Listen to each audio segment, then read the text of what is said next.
I My mother says that I was very musical from a young age, and I think that at some point I decided that I wanted to do musical studies in a more serious fashion. So I studied when I was 8 years of age, straight with the French horn into conservatoire system, so a little more regimented than perhaps the just the music school system that they do in some other places. Did my undergrad in the United States, and then I decided that I wanted to come a little closer to Spain, which where I'm originally from. So London seemed like a good halfway between the States and another place like Germany, because for starters I didn't have to learn another language, so English was already there, and the sound and everything about London is very similar to the American thinking. As much as you want to think sometimes British and Americans are very different, and not so much. I'm pretty certain that I've decided by now, and I think when I arrived to the college that I want to be a conductor, which is funny because obviously now still French horn is a very important part of my life, and I want it to be that way. But I do think that in order to get to where I want to be, which is the conducting professional conductor, I would never want to stop the playing my instrument, and in this case maybe not orchestrally but certainly in chamber music, which is what I very much enjoy, and is the now finally striking that balance. After many years, I'm very happily enjoying playing with my quintet and then doing some conducting, and for me that will be the balance, because I think that it takes understanding about an instrumental player in order to be able to relate to them as a conductor, which is very important. I was very adamant that I wanted to have a chamber group, and I always have enjoyed it. Again, for the reasons that I said earlier. So I met Diego because we were both Spanish, and that is a little bit of the coincidental about it.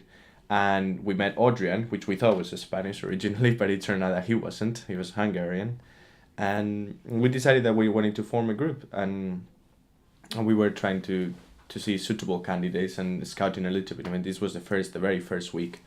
Adrian and I spent about an hour and a half on registration queue on the very first day just chatting. So that's how we sort of came to be. And maybe who is to say that had I been with another clarinetist in the queue, it would have been completely different, for all we know. But I mean, chances, and I don't think that things occur for just chance. And we thought that Ali could be a suitable candidate, so I approached him in the toilet and decided that that was the best place where he couldn't really escape my questions and my determination to get him on board.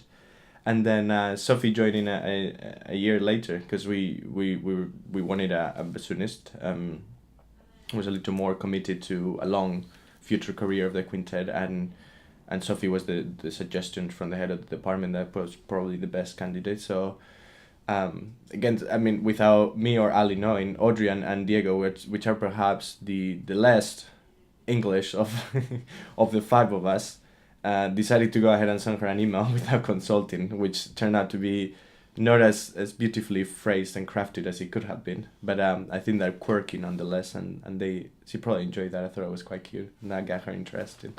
And that's how the five of us came to be. It makes me a better musician, no doubt. For my role in the quintet is a very special one. I'm not the most important.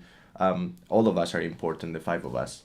But it is true that I'm the non-woodwind instrument. I'm a brass instrument, and that obviously makes a difference. There is things that I have to have into consideration that are very specific to the nature of my instrument versus the woodwind instruments.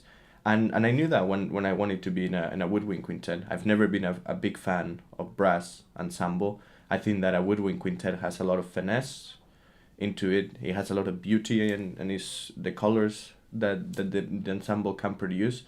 To me, is a lot more rich than a string quartet, which is just a string instruments, and therefore not much of a difference. I mean, a string player completely probably disagrees, but I do like the beauty of it, and it brings that thirst for musical innovation and musical challenging. It makes it interesting on my day-to-day routine, trying to come up with ways to be better musicians. And I think that as long as we keep that a very vital part of what we do in the quintet, it will stay it will stay very happy and healthy for us.